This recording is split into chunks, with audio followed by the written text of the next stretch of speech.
Bismillahirrahmanirrahim. Alhamdulillahi rabbil alamin. Salatu wassalamu ala rasulina Muhammad wa ala alihi wa ashabihi wa man tabi'ahum bi ihsan ila yawmiddin. Allahun jalla wa ala falenderojm, ata adhurojm, vetëm prej tij ndihmë dhe falje kërkojm. Elusim Allahun e madhruar të na ruan nga çdo e keqe, na mbron nga çdo devijim dhe lajthitje, na forcon në rrugën e tij dhe të na mundsoj që ta takojmë faqebardh. Lavdatat e Allahu xhalla wa ala, paqja dhe bekimet qofshin mbi Muhammedin sallallahu alaihi wasallam, mbi familjen, shokët dhe të gjithë ata që ndjekin këtë rrugë deri në ditën e fundit të kësaj bote. Pas këtij falënderimi dhe kësaj hyrje, falenderoj edhe vëllezërit këtu në Tiranë që janë përkujdesur për këtë organizim dhe gjithë juve që keni ndarë nga koha juaj që të vini dhe ta pasuroni këtë takim me prezencën e juaj. Elus Allah në madnuar që këtë tubim të nga të tubime që e mbulojnë me lajket dhe raportohet e ka Allah Gjallahu Ala para çfarë ne mësojmë këtu. Dhe në fund të këtij takimi të dalim nga këtë takime mëkatet në janë falur, zemrat në janë pastruar, dhe të në janë lidhur më tepër me Allah Gjallahu Ala dhe pastaj të me lidhur edhe më tepër ndërmjet vete. Dhe të nderuar, jemi në këtë seminar përballë një teme tejet sfiduese, përballë një teme tejet të rëndësishme. Rëndësia e kësaj teme asnjëherë përgjatë shekujve nuk ka devalvuar, por gjithmonë ka qenë në shtim e sipër. Të flasësh për këtë temë do të thotë të përmirësosh gjendjen e muslimanëve. Të flasësh për këtë temë do të thotë të pajtosh njerëzit me Allahun xhallahu ala. Të flasësh për këtë temë do të thotë t'ua prezantosh muslimanëve atë që për çdo ditë u fleste i dërguari sallallahu alaihi wasallam ashabëve të tij.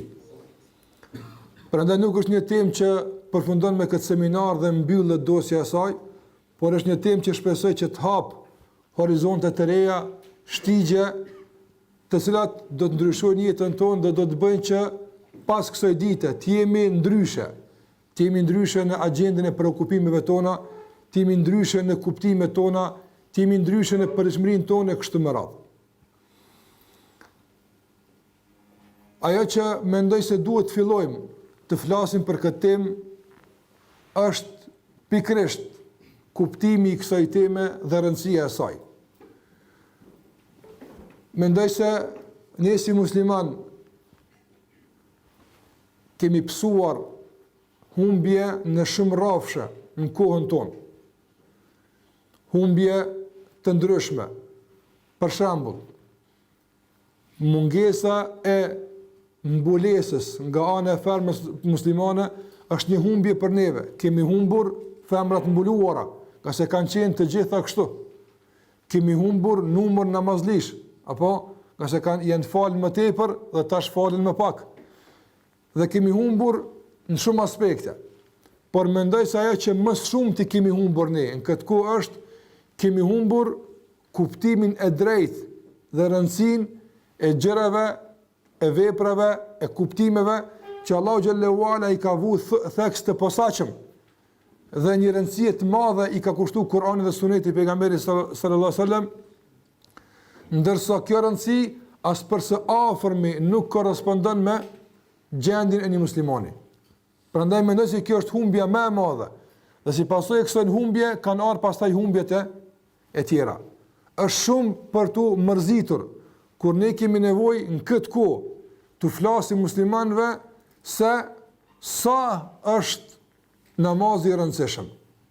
Para mendone një shtyllë themelore të islamit, muslimanët kanë nevojë që të vëdësojnë për rëndësinë e saj e tek pas kësaj rëndësie të vendosin se a do ta përfillin apo nuk do ta përfillin.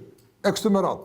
Prandaj edhe tema që jemi përballë saj, mendoj se fillimisht ka nevojë të kuptohet rëndësia e saj. Dhe kjo për dy arsye. E para, për të shikuar se sa na mungon nga kuptimi i drejtë i kësaj rëndësie, i cili pastaj reflekton me humbjen e përditshme që e kemi për shkak se nuk e kemi ditë këtë rëndësi.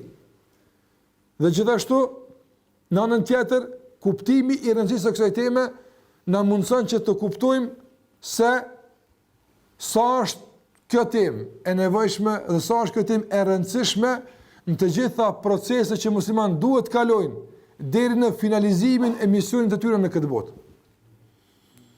Andaj, fjala pastrim që ne kështu jemi shërbyer me këtë term për ta kuptuar më drejt, qëllimet është fjala tezkie, që përmendet në fjalët e dietarëve në librat e tyre, por është përmendur edhe në Kur'an me këtë term. Andaj fjala tezkie rrjedh nga gjuha arabe dhe i ka disa kuptime. Kuptimi kryesor i kësaj fjale do të thotë sillet mes dy kuptimeve kryesore. E para është tezkia është për qëllim lavdrimi i njeriu të vetvetes e tij. Dhe padyshim ky kuptim është i qortuar.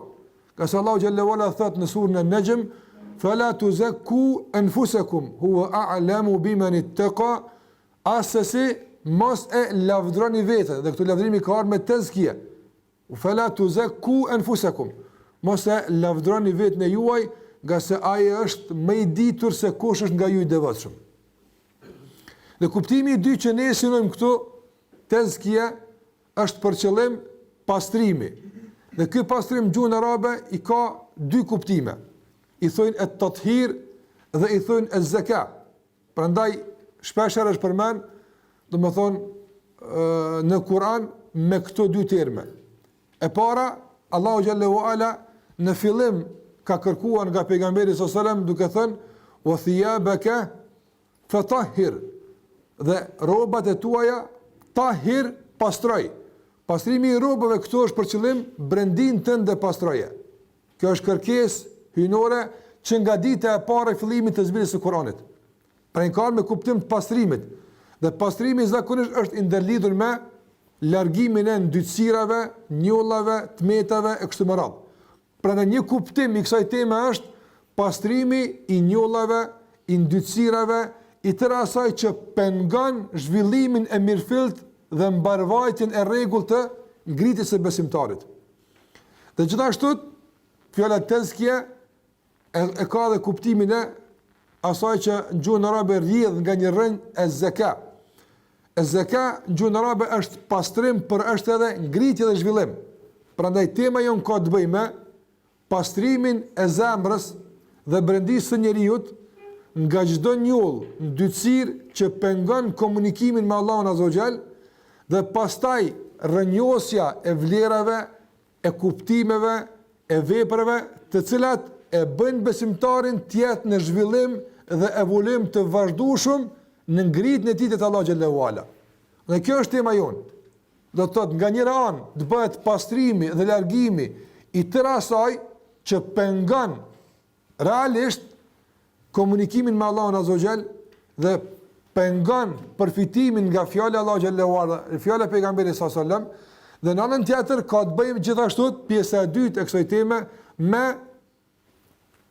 ngritjen, me zhvillimin e të gjitha atyre virtyteve, vlerave të larta që duhet të instalohen në zemrën e çdo besimtari. Kjo është tema që ka nevojë të trajtohet dhe ka një rëndësi të posaçme.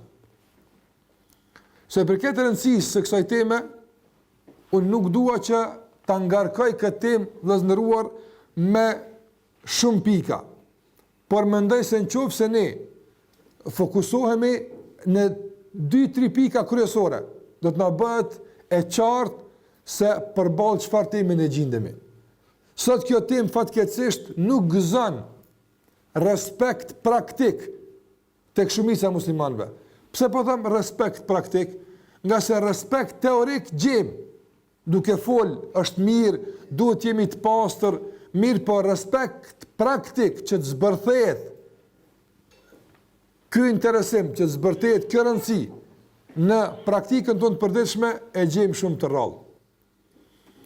Dhe ajo që është më e keqe është se bartësit e metodës apo metodologjisë të parëve tonë, ata që thirrën në emër të selefit, ata që thirrën në emër të pasimit të sunetit pejgamberit sallallahu alaihi wasallam, sot në agjendën e tyre fatkeqësisht nuk gjendet as në 10% e parë të interesimit të tyre kjo temë.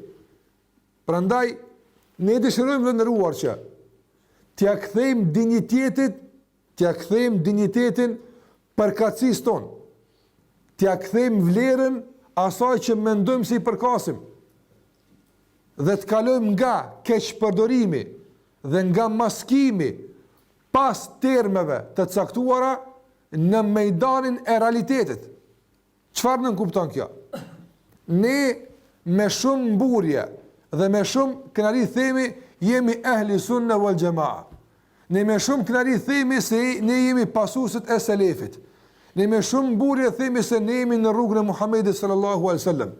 Mirë po, nëse këtë deklarim teorik e krahasojmë me angazhimet tona praktike, e angazhojmë me metodën praktike që ne ndjekum në jetën tonë, me agjendën e angazhimeve tona, do të shohim se më tepër kjo deklaratë, dhe këtë them me plot përgjegjësi, kjo deklaratë më tepër i ngjan maskimit se që i ngjan një deklarim real. Prandaj, sot ju dini shumë mirë, në qoftë se ndokush shet produktin e ndonjë firme të caktuar, duke e keq përdorur emrin e firmës për përfitim materiale, gjobitet me mira apo miliona euro dhe mund t'i kushtoj edhe me burg dhe me mbyllet firmës e me 100 telashe tjera. Vetëm pse një firmë e ka keq përdorur dhe njerëzit, për shembull, në emër të firmës së madhe kanë ble produktin dhe janë dëmtuar dhe janë smur.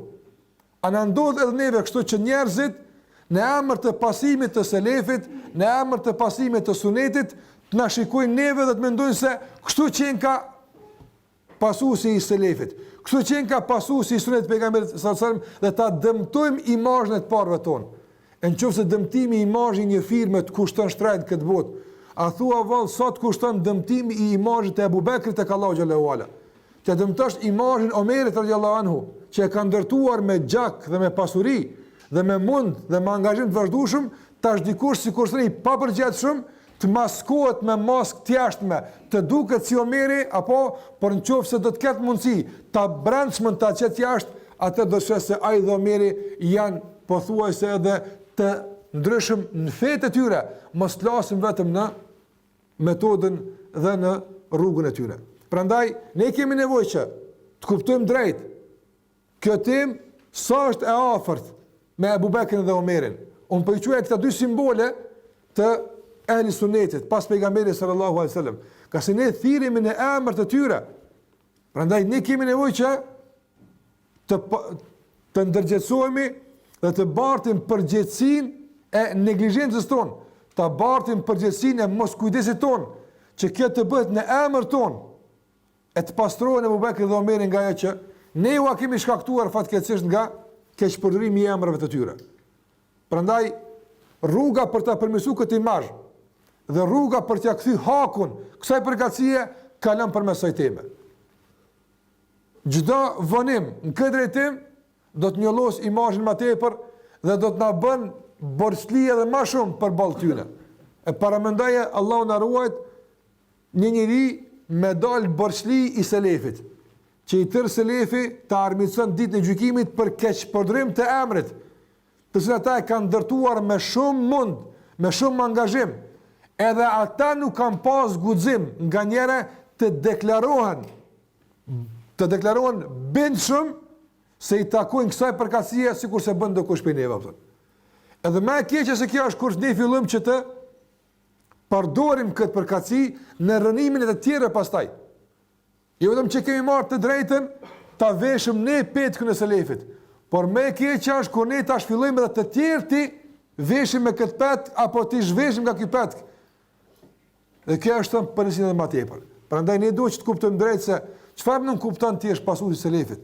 Çfarë nuk kupton ti është antar i grupit të shpëtuar. Çfarë nuk kupton kë realisht të largohemi nga reklamat, të largohemi nga deklaratat bombastike, pompoze, e kështu me radhë, por të kthehemi realitetit, të hapim syt si duhet dhe të shikojmë se a jemi ne realisht pasues të tyre apo nuk jemi.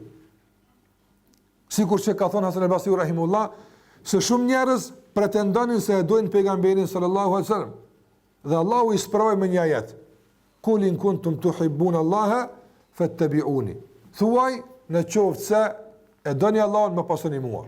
Andaj, në kuadrë të kësaj në themi, në qofë se i pasurit e selefit, ndëgjone për ata si kanë qenë ata në këtë temë. Kjo është prova jonë.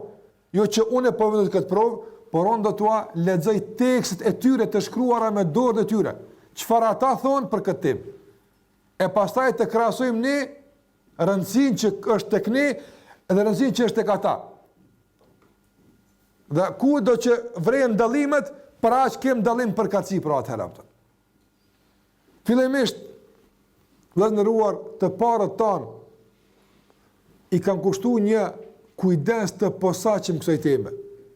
Deri në atë mas, saqë kur kanë prezantuar besimin e tyre, kur kanë prezantuar akidin e tyre, që për neve është boshti themelor i menhegjit ton, apo nuk e kanë ndarë këtë temë nga akidja.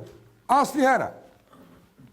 Dhe jo vetëm këtë temë si tërsi, por ti befasohesh kur ndëgjon se disa detale, ndoshta sekondare, terciale të kësaj teme, ata i kanë bërë bash të akides. Tash ose ata nuk kanë ditë të rregullojnë sistemin e prioriteteve, ose ne kemi këtë problem, dikush e ka këtë problem. Dëgjoni çfarë thot, për shembull, El Ismaili, në vitin 371 ka vdek, Hijri. Në 371 Hijri ka vdek, para 1100 viteve ato. Ky ta kanë gjeneratave të hershme të para. Në librin e tij që shkruan për itiqad ehli sunne, besimi i ehli sunnetit, apo kështu ka besu ehli sunne wal jamaa, këta janë. Shikoj çfarë thotë ato. Ehli sunneti janë nga ata të cilët e shohin se është detyrë parsorë çdo besimtari të largohet nga risi dhe mëkatet, sikurse janë mburrja, mendjemësia, vetpëlqimi, mashtrimi, shqetësimi i besimtarit, apo gjithashtu pjesë përbërëse e besimit të tyre është tarkul ghibe, apo braktisja e gibetit, apo. Dhe vazhdon të përmend një varg vepra të caktuara, të cilat janë të kësaj natyre, apo. Do të thotë çështën e mendjemësisë, pastrimin e zemrës nga mendjemësia, pastrimin e zemrës nga vetpëlqimi, pastrimin e zemrës nga mendimi i keq për muslimanin, pastrimin e gjuhës nga gibeti, e rendit Ismaili në varg të veprave që kanë të bëjnë me besimin e ehli sunnetit. Po lexoj disa tekste, pastaj i rikthejmë përsëri kësaj lidhje që e filluam më herët. Ndërsa Ebu Ismail as-Sabuni në vitin 449 ka vdek. Vitin 449 ka vdek. Sabuni e ka një libër Aqidatu Salaf wa Ashabil Hadith, akidja e selefit dhe pasuesve të hadithit. Ai kur flet për akidin e shikoni pasues e helsunetit, nuk është vetëm ajo deklarata e përgjithshme se na nuk i shtremrojmë cilësitë e Allahut, apo dhe na besojmë se Allah është mbi arsh dhe mur fund përkatësia jote të selefite. Jo, shiko këta si e shohin këtë përkatësi. Këta janë autor të kësaj. Këta janë originali, ne jemi kopje. Andaj duhet të krahasojmë original jo me kopje. Shiko originalitetin e pasimit të zëvë çfarë thonë ata. Thonë wa yarawna al-musara'ata ila ada'i as-salawat al-maktubat. Nga besimi i Jezusit është të shpejtuarit në faljen e namazit në kohën e vet me xhamat. Subhanallah. Vetëm këtë me krahasusat me pasuesit e selefit bashkohor do të shohësh se dikush ka një keq kuptim. Ja ata janë, dikush nuk ka rregull. Pastaj thot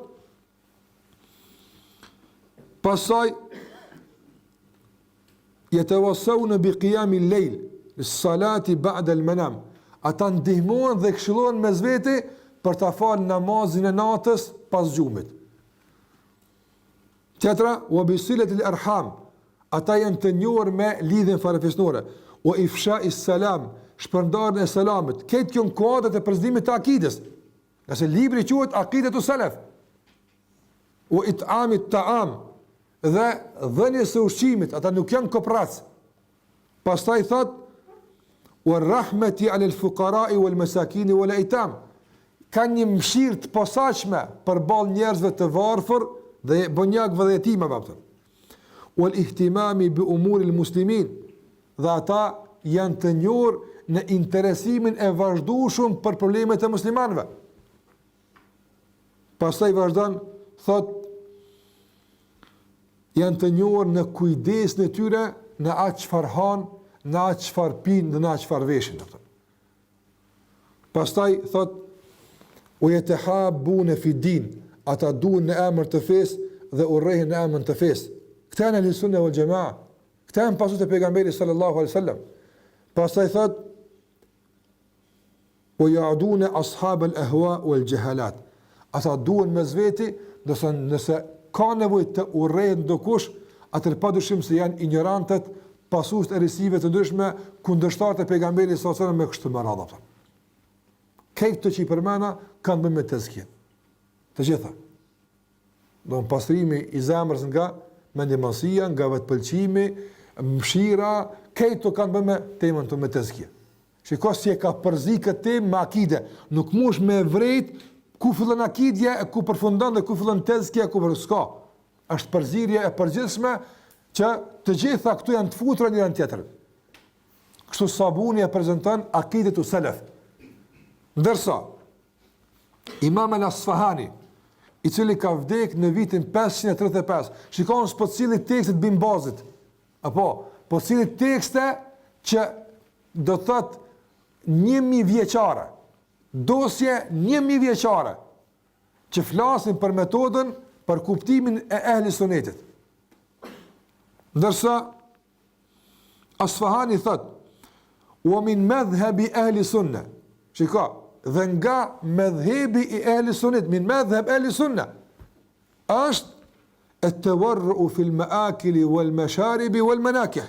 Janë shumë të kujdesshëm përballë ushqimit, përballë pijes dhe përballë nderit. Ehli sunnit janë njerëz më të kujdesshëm në ushqim. Kuptim të halalit, kuptim të asaj që si e ka fitu, kuptim të asaj çfarë han. Shiko, këtë ka futur në kuadër të akidës. Janë të kujdesshëm shumë në nder, e ruajnë nderin e tjetrit, janë të kujdesshëm në nderin e tyre.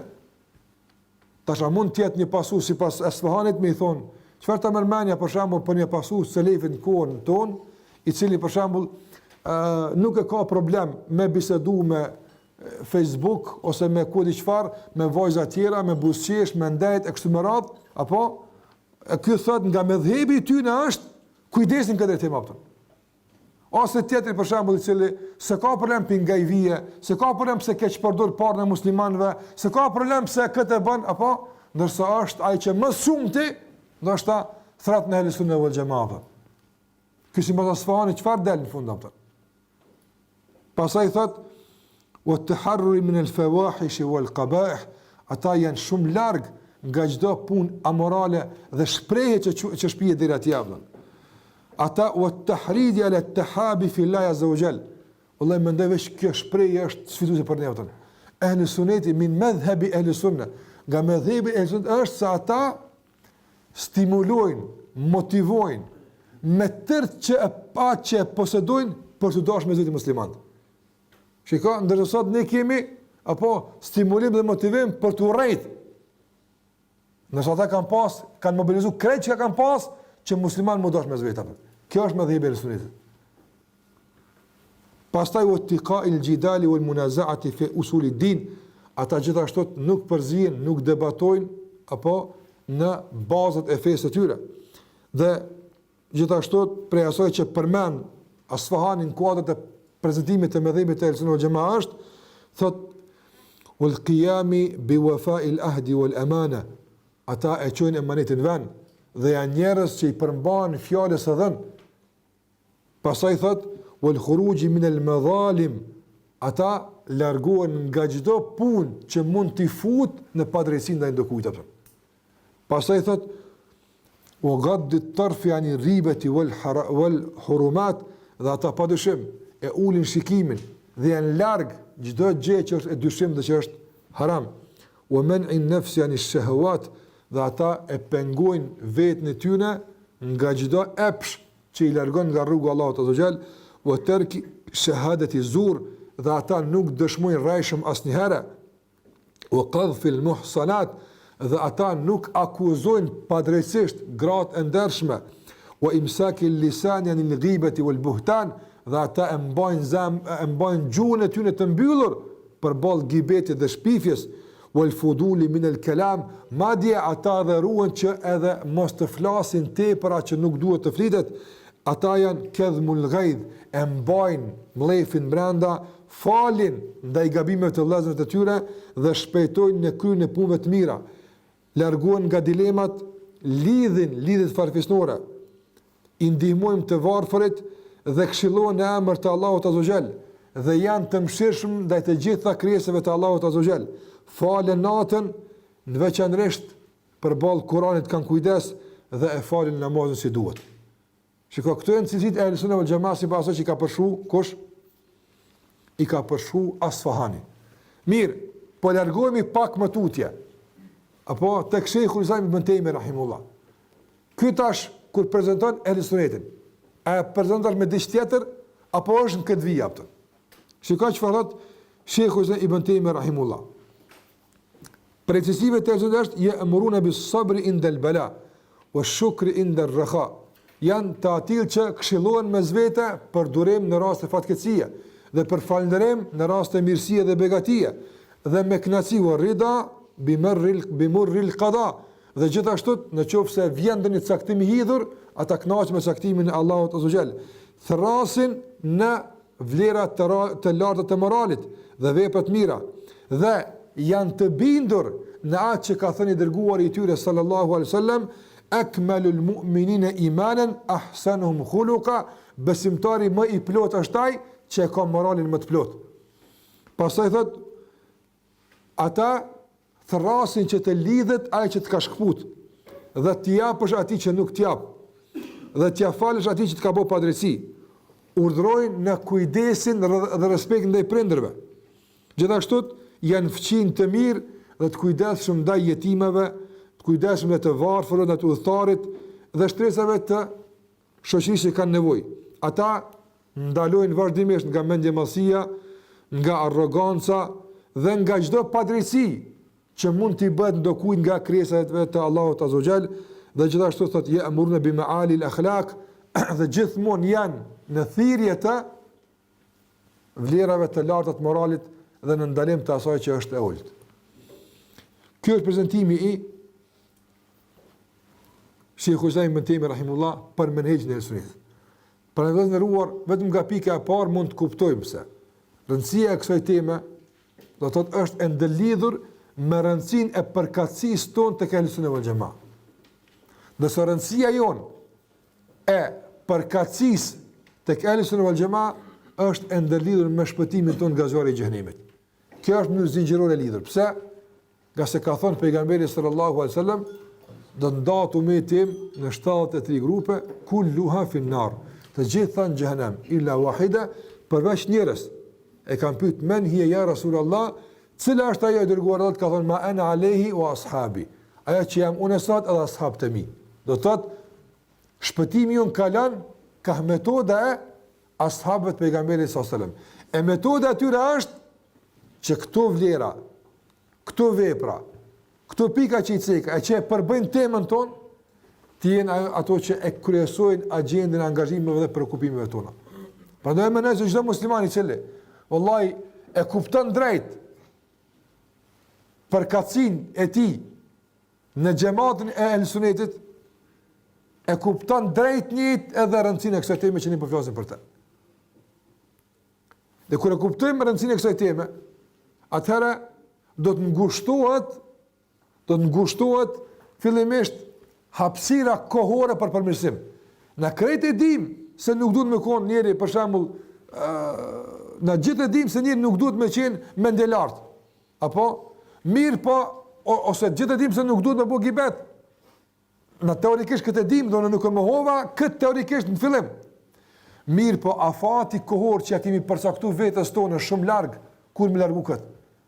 E kur e lidhi me këtë që e përmena, se sa ma shpejt e largën gibetin nga gjuha, dhe sa ma shpejt e largën vetë pëlqimin nga zemra, dhe mendimasin nga zemra, dhe sa ma shpejt e largën mendimin e keq në muslimin nga zemra, aq më shpejt i afrohesh përkatësisë reale të Ehlis Sunnetit wal Jamaa. Aq sa vonosh këtë drejtim, mbetet përkatësia jote falca, deklarat e maskuar që nuk të sjell dobi as dunia në ahiret, përkundrazi të bën bërti për ballë tyne. Njohja e kësaj, apo e përshpejton procesin e përmirësimit apo e vonon? E përshpejton vallahi më të madhe. As nuk ke koti. Nuk ke koti. Për shembull, para mendo ta kthesh këtë në rrafshin e kësaj bote. Si duket kënë këtë botë, që si duket? Parë e ke një shtëpi tëndën, është e jotja. Aty jeton, ki familjen, shtëpia është gjë e rëndësishme për neve në jetën tonë. Dhe në moment e merr një letër nga komuna, ku thuhet se është pronësia jote ndaj kësaj shtëpie është e kontestuar. Apo kërkohet prej teje në afat prej 3 ditësh, apo ta rikonfirmosh pronësinë tënde reale mbi këtë shtëpi, duke siguruar këtë dokumentacion. Në qoftë se nuk e sjell brenda këtij afati, të konfiskohet shtëpia. Apo a thua ti e po në rregull, un kam vendosur të shkojmë pushim, ka si jam lodh, pas një javë vije dhe pastaj apo kjo pastaj ndryshon tërë agjendën. Ti ke pas plan më marr me këtë punë, ke pas plan që të shkosh në pushim, ke pas plan ta bësh këtë, dhe kur vije kjo goditje, kjo thirrje nga komuna, a ndryshon agjendën e angazhimeve tua? Wallahi shumë. Për çfarë arsye? Nëse bëhet fjalë se ti po dëshmon se kjo është e jotja, dhe dikush po vjen po thotë nuk është e jotja. Në qoftë se dikush tjetër pos komunës thotë, a të bën përshtypje? Jo, nga se nuk është organ kompetent për ta kontestuar, dëgjon këtë në vëmendje. Nuk është organ kompetent për ta kontestuar pronësinë. Por kur vije kërcënimi nga organet kompetente për këtë çështje, ti shumë seriozisht e kupton atë. Andaj, selefit para tonë këta dietar, a janë organe kompetente për ta kontestuar përkatësinë tonë? A kanë drejtë ata me kontestu? Po shumë kanë drejtë. Ata i kanë sill këto vepra, apo të cilat me një fjalë përcaktojnë afatin kohor, që duhet ta rikonfirmojmë përkatësinë apo dalim. Të merr fund, njëra. Mos se nuk na bën dir dalim nga se humbim. E atë prongutu, siguroje dokumentacionin e nevojshëm, të duhur, apo për t'ia dëshmuar organeve kompetente se ti e pronari kësaj toke. Shumë thjesht. Këta njerëz kanë sill kritere. Këta njerëz kanë kërkuar dokumentacione që duhet sa më shpejt ta plotësojmë këtë dosje për t'ia dorëzuar. Që sa më shpejt ta ruajmë emrin, që po kemi dëshirë të renditemi në të. Ta ruajmë përkatësinë që po kemi dëshirë në emër të saj të ringjallemi ditën e gjykimit. Ta ruajmë këtë. Ase përndryshe na konfiskohet. Përndryshe na mirret kjo. Allah na ruaj na konfiskohet e drejta për të deklaruar se jemi nga Ehli Sunneti. Kjo është shumë e rrezikshme apo. Andaj, para se kuptojmë këtë, para që kuptojmë edhe rëndësinë e kësaj teme. Dhe para që kuptojmë rëndësinë e kësaj teme, para që edhe tash e rregullojmë apo agjendën tonë të preokupimit. Tash ti e di me çka kemi marrë. Ti e di me çka ti do të angazhohesh në bazë të këtij prezantimi. E dyta, që e shpreh ose e shfaq rëndësinë e kësaj teme është lidhshmëria tejet e ngushtë, raporti tejet i fuqishëm që ekziston mes asaj që quhet akide, besim, dhe mes kësaj teme. Madje dietarët islam, sikur do t'i përmend disa tekste nga dietarët e hershëm, saktësinë e akides. Shikoj, se na sot saktësinë e akides çuçi kemi, çuçi e vlerësojmë. Ti për shembull, kur don me vërtetu, ai duke besu drejt ajo. Ku e motët? Ku e çon? Si e dim na apo besojmë drejt ajo? A është në rregull kjo akide? A kemi ne kritere? Dietarët e kanë konsideruar se për aq sa ka ndikim kjo temë të ti, për aq të ka bu dobi akidja. Për aq se je larg kësaj teme, apo për aq mbetet kontestuese edhe akidja jote. Subhanallah, kjo temë do më kontestu tash edhe për kacin të Ehlusunneti, do më na kontestu edhe akidin, nuk do më lën gjë pa na kontestu kjo temë. Nga se ju e pat, çfarë nën kuptohet me tezkia? Çfarë thot Sheikhul Islam Ibn Taymiyyah rahimahullah? Thot, në qoftë se vret, do të thosh rregullin e mjekut, ekspertit në këtë temë. Thot Sheikhul Islam Ibn Taymiyyah rahimahullah, në qoftë se vrehet zbehje, në punët e jashtme që janë të kërkuara. Është e kërkuar mos më bëj gibet. Është e kërkuar më bëj këtë punë, është e kërkuar më koni sjell shumë këto që i përmendëm, apo thot Ibn Taymiyyah rahimullah, në qoftë se vret ndonjë zbehje, tash ti e vren, apo thot padyshim kanë dhalika, që padyshim është ndërlidhur me zbehjen e besimit në zemër. Andaj akida këtu është ndërlidhur ngushtë me atë që del jashtë. Nuk ka shkputje. Nuk ka shkputje, shumë ndërlidhur.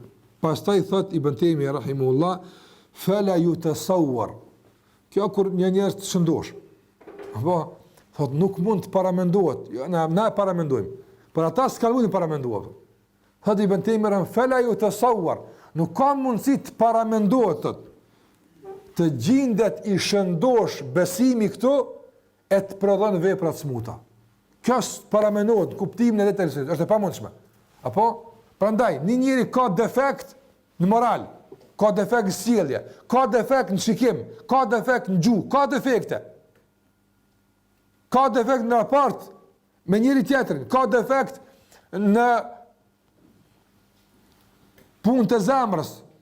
Apo gjitha këto defekte, thot Ibn Taymiyyah, janë të ndërlidhura ngushtë me një defekt të shkaktuar para këtij defekti, e që është defekti shkaktuar në rrafshin e besimit. Prandaj na shpeshherë themi se duhet besimi, dhe kjo është e vallaj që kam dëshirë shpesh herë ta bëjmë temë të diskutimit. Nuk ka ndoshta njeri në mes në xhamatin ton, muslimanëve, pavarësisht për kacisë të tij, a i takon këtij xhamati apo të xhamatit. Apo nuk ka ndokush i cili thot se akideja është numër 10 në davet. Krejtë kanë akide numër 1. Teorikisht apo. E po subhanallah, sipas kuptimit të parëve ton, ende nuk po shohim praktikisht se ta ajo është numër 1 apo. Ës akide nuk është ta mësosh imanin tek murxhit, edhe ti je i fortë me rënë dilemat e tyre. Çka duhet kjo Allah? Çka duhet ty me ditë imanin tek murxhit? Çka të vjen ty apo? Imanit e Khawarijit, çka duhet ty apo? Apo rregullat e tekfirit, çka të vjen ty Allah? Çka duhet? Që nuk duhet të me ditën e, apo? E para kësaj, a ke pyet nëra, a duhet akide me përmirësu namazën, nuk duhet? A duhet akide me përmirësu gjuna, duhet? Ja, këtë s'duhet. A njeri po u bëj ka murxhi devijum, veç kur e konteston për kacin e veprë për ballë imanit, apo? Ndërsa është këtë okej, Ehlusunna është në rregull, është apo, edhe nëse nuk falet me vakt, nëse shikon mend namaz, edhe nëse gjuhën se ka rregull, e kjo e ka akidin super, apo? Këta njerëz nuk po na lejnë këtë luks. Këta njerëz nuk po na lejnë këtë punë. Këta po është e pamundshme. S'ka mundësi. Por kjo është më nëse ta kuptojmë Allah. Që ti të shqetësohesh për çdo defekt jashtëm, se ai e mbrëmshme po çon sinjale. Nuk kem rregull ti, apo është që s'kem rregull. Nga njëre vije për shembull, fëmiu yt të ankohet se po i dhan barku. Në qoftë se ti nuk sheh rrëfetime të jashtme, për shembull, zbehje në fytyrë, lodhje, shenja dhimbjes së kështu me radhë, kupton se ndoshta është një llastim i radhës, të kalon inshallah, apo. Po në qoftë se ai thotë po më dhan barku dhe shihen qarta e po tregon, është zbehje në fytyrë. Apo, pastaj ka barkëqitje marramense, ka vjellje të çumt, atë bën, se të kalon inshallah, po. Po ti as po je shajata? Ta po je shajata se njëri nuk ka mirë për mrena. Nëse ne kemi të vazhdueshme këto vjellje, vazhdimisht zemrat e kanë, nuk jam në rregull o insan. Ta përshaj që s'jam mirën. Ta përshaj që unë po fala, unë s'jam me ty. Ti për përmend Allahun azza xal, unë s'po më lën shajmu kjo punë. Na me Kur'an kena rrugën e takutja, përshaj që smutja unë. Ne themi ja se mirë, të qymë një çajfiron çka po vjen apo. Apo? Edhe këtë kjo në rregull është. Këtë kjo është ehli sunne wal jamaa. Akida është në rregull, apo? Kjo defekti unë apo. Nuk i përgjigjemi ne seriozisht ankesave të zemrës. Ajo ankohet, vallahi çdo defekt në gjuhën tonë, çdo gibet, çdo piktut është ankesë. Ajo është tu ankut, ja bëj si mirë. Çdo defekt në syt ton që nuk kemi ngjitje me ul si duhet është defekt, zemra po ankohet. Andaj ka lidhshmëri të madhe mes besimit në zemër dhe asaj që është jashtë. Dhe mendoj që vetëm kjo në vetën e vet vallahi tregon, është një tregues i qartë për rëndësinë e madhe të kësaj teme. Prandaj ata e kanë lidhur shumë drejt dhe shumë ngushtë besimin akiden me tezkijen apo. Nëse ne ja kemi në tezkijen dikujt tjetër, apo po edhe akiden se kena marrë apo. Sikurse ka thënë pejgamberi sallallahu alajhi wasallam për njëri i cili e godet pamëshirshëm devën e tij, apo për të arritur sa më shpejt në qëllim apo. Andaj thot pejgamberi sallallahu alajhi wasallam, as qëllimi se ka arrit e as devën se ka lënë gjallë. Nëse duke godit fort e ka mbyt devën. U met edhe pa devë edhe pa mrin qëllim apo.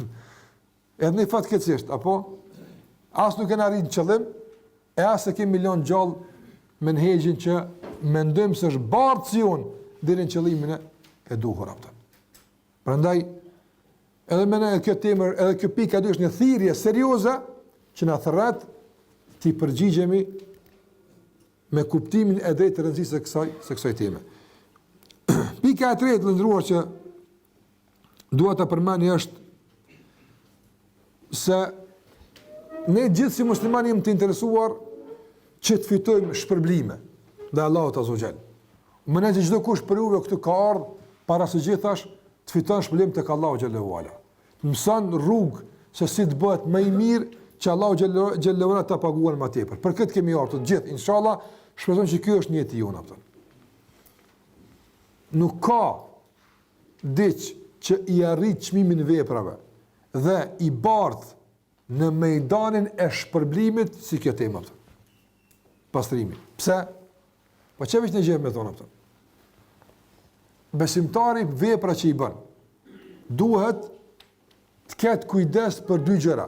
Në çdo vepër që ti e bën duhet të jetë e rrethuar me dy lloje rrethujesh. Cila është e para?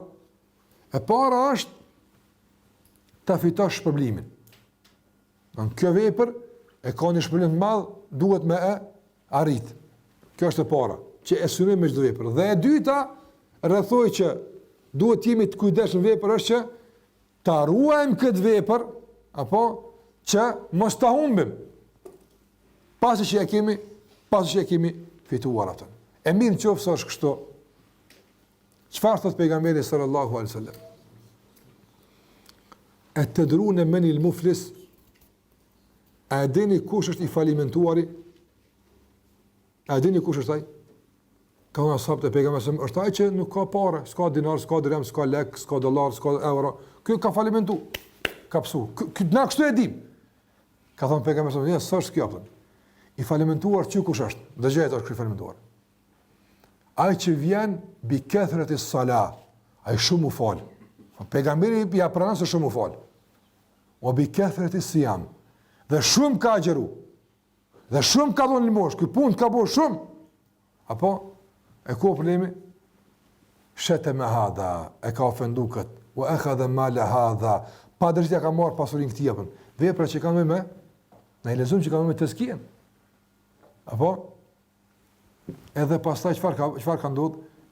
Për shkak të papastërtisë, apo kanë humbur veprat apo.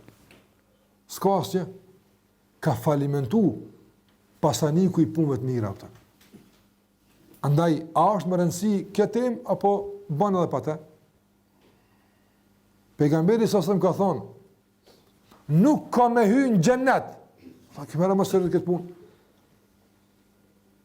Në mërë hadithet ku Pejgamberi ka thonë, nuk do të hynë në xhennet. Merrni 4-5 hadithe dhe me çto jeton me çto hadithe. La yadkhulul janna, s'ka xhennet për atë njerit. Kur është ai njeri Rasulullah? Ai që në zemrën e tij ka një thërmi mendjemadhësie atë. Subhanallah, një thërmi, s'ka xhenet për të. E pastrimi i zemrës nga mendjemadhësia. Ku bën pjesë? E këtu bën pjesë. Prandaj, ajo që të mundësojmë rrut veprat, ajo që të ruan nga mos devalvimi i veprave, është pastrimi që po e kërkojmë. Që të pastrohen. Prandaj, Ibn Taymi rahimullah kur flet për moralin, për sjelljen e mirë. Sjellja e mirë, fjala e mirë, kujdesi, e kështu me radhë. Thot, hadha min khisalit taqwa. Kjo është nga cilësitë themelore të takvallokut, dëshmërisë. Wala tatimu taqwa illa bihi. Unë kisha pasur që na ndalemi tek fjalët e dietare, ka dal. Çka ka dorë me thonë me këtë punë? Duke komentuar Ibn Taymi rahimullah hadithin e Muadhit, që këtu do mund dal pak. Hadith që na ndëgjojmë shpesh, e kemi një vazhdimisht. Po nuk kemi ndalje serioze përballë thënies pejgamberit alayhi salatu wasalam. Pejgamberi sallallahu alaihi wasallam ka thonë Muadhit, ittaqillaha haythu ma kunt. Wa atbi'i sayyi'ata al-hasanata tamhuha wa khaliqin nas bi khuluqin hasan. Ke frikë Allahun kudo që ti jesh. Apo paesu me takvallok dhe mbaje të veshur petkun e devotshmërisë kudo që ti jesh. A është takvalloku ai që çon xhenet? Po.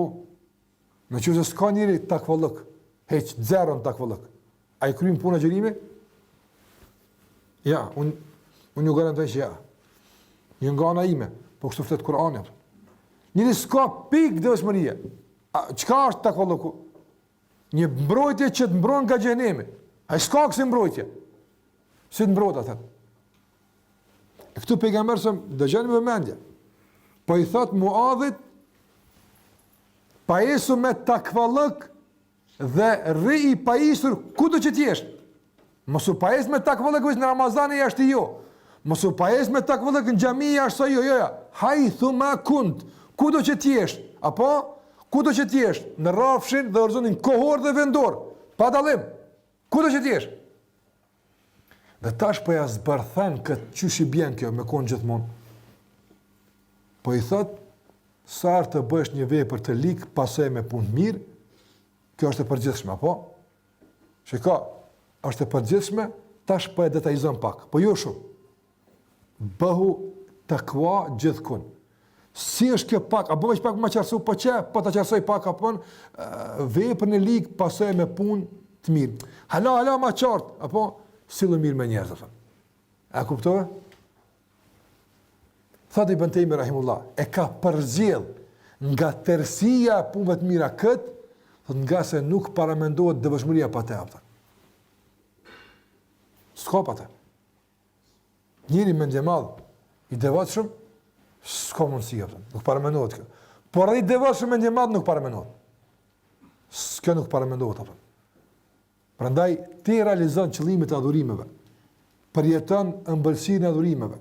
E arrin shpërblimin e veprave të mira, atëherë kur ti i kushton vëmendje dhe rëndësi të madhe kësaj teme. Dhe mendoj që kjo është e mjaftueshme për të na vetëdijsu përballë çfarë teme ne qëndrojmë. Dhe e katërta që shfaq rëndësinë e kësaj teme, thash ka shumë të flash për rëndësinë e kësaj teme është pika të vazhdueshme, por dua që këto katër të mbeten të freskëta në kokën tonë. Pika e katërt që e shfaqë në kësaj teme ndëruar është gjithashtu në qoftë se është në lidhje me pikën e parë. Në qoftë se selefi me gjitha benefitet që i kanë pasur. kanë jetuar një kohë tjetër, kanë pas shumë dietar, sikur që e ceka edhe mbrëm në ligjërat. Para mendoni me thon dikujt, kush ka problem me ngurësimin e zemrës apo s'panin namazin mirë, çaj të shikon filonin atë. Falyendur ila wajhi Muhammad ibn Suqa. Le të shikojmë fytyrën e Muhammad ibn Suqa. Shkoj këtyre zbutet zemra atë. Don s'ka qenë problem shoqnor. Individët kanë pas problem shko atje atë. Apo për më çështë kështu ka qenë apo. Për më një shoqëri apo që pjesë asaj shoqërie ka qenë Said ibn Musayyib apo Said ibn Jubairi, e Hasan al-Basriu, e pastaj ka qenë Muhammad ibn al-Wasi. E këta burrat e mëdhaj, këta kanë qenë për ditëshmëria e asaj kohe. Ata sa i kanë kushtuar me ndër rëndësi kësaj pune. Kjo rëndësi e madhe, me gjithë pastërtinë që kanë pas, vallahi me gjithë kujdesin që kanë pas, me gjithë largimin nga mëkatet dhe ndikimin e fesë tek ata që kanë pas, sa i kanë kushtuar rëndësi ato. E tash na me përkthy këtë në kohën tonë. Sa mëkati është, sa ignoranca është, sa xehli është, apo sa zilia dhe urrëtia dhe lakmia për këtë dunjë është. Gjitha këto dhe shumë të tjera. A thua vallë nuk e rritin çmimin e kësaj teme më tepër se që ne ja kemi dhënë këtë çmim? Po dyshim se po valla. Duhet këtë çmim më të lartë në tregun e angazhimeve dhe preokupimeve tona këtë temë, për shkak se thash, Allahi, kur më tepër s'kemi pas nevojë për këtë temë se sa sot. Kur? Dhe asnjëherë, ndoshta deri në këtë mas, nuk ka qenë vendimtare për të i kalimin e problemet muslimanit këtë temë si kurse është sot. Kur ato? Plot nga dietarët të kanë analizuar gjendjen e muslimanëve sot, problemet që ata ballafaqojnë me to. Asnjëri prej tyre në ndëruar nuk e ka kthyer problemin e muslimanëve në problemin ekonomik. Asnjëri prej tyre nuk e ka kthyer problemin e muslimanëve në problem për shembull politik, as social, as çfarë do rrafshitet që mund ta paramendojmë ne. Apo të gjithë e kanë kthyer, ata që kanë kuptuar ehlesunin si duhet, të gjithë i kanë kthyer problemet tona në rrafshin e zemrave tona. Nevojën për shkak të xhelisë, nevojën për shkak të kooperacisë, nevojën për shkak të mungesës së dashurisë mes vete. Na po këna mungon neve. Po të ishin këtu, nuk do të vrejë mungesa e gjërave tjera. A është vrejë tek ashabët në produktivitetin e tyre, varfëria që e kanë pas? A është vrejt? Jo, vëllai. A është vrejt mungesa e ndikimit politik në rrafshin ndërkombëtar në fillim, në produktivitetin dhe kualitetin e cilësisë ashabëve, a është vrejt? Nuk u vrejt ato. Këta janë faktor, andaj këta vështirë kanë mundreç ato. S'kan qenë faktor meke. Por pejgamberi sallallahu alajhi wasallam shikon nga dita e parë, ja ayyuhal mudaththir. Shiko ati mbuluar, kjo është ajeti i dytë mas Iqra, apo wa thiyabaka, ajeti matuti mas të katër ajeteve, wa thiyabaka fatahhir. Wa thiyabaka fatahhir. Petkun. Jo këtë petk. Qase namazi atë kohë ka qenë farz, apo që rruje petkun për vol. S'ka pas namaz. Apo pse dhe kjo është përshëndim tjetër, dhe kjo e pasur.